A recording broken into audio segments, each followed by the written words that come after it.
setengah juta warga Israel turun ke jalan memadati kota Tel Aviv pada Minggu 17 Agustus 2025 malam.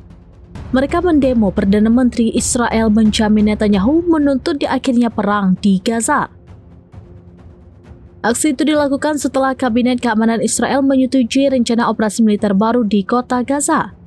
Pendemo khawatir dengan operasi baru tersebut akan membahayakan sandera yang masih ditahan Hamas di Gaza. Dalam demo tersebut, para aktivis membentangkan bendera Israel raksasa yang dipenuhi wajah para sandera.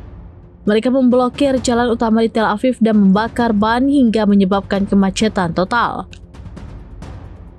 Dilansir dari Al Jazeera, polisi Israel menembakkan meriam air ke arah pendemo untuk memukul mundur mereka. Pihak keamanan Israel juga turut menangkap puluhan orang yang ikut dalam aksi demo tersebut. Akibat demo itu, aktivitas sekolah, transportasi umum hingga restoran terhenti.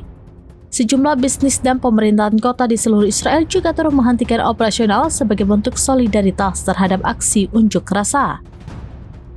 Salah seorang pendemo bernama Dara Wilfen mengatakan sudah waktunya Israel menghentikan perang.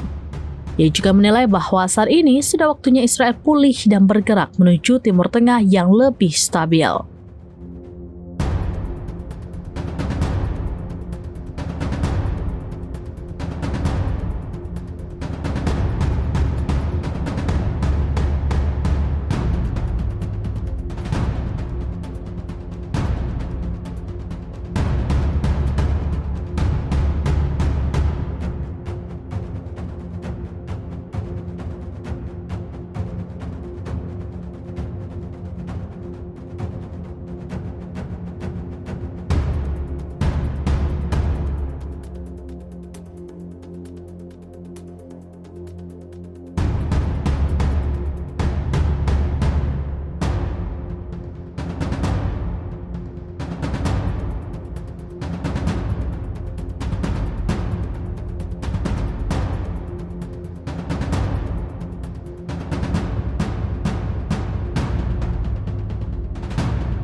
Download Tribun X sekarang, menghadirkan lokal menjadi Indonesia.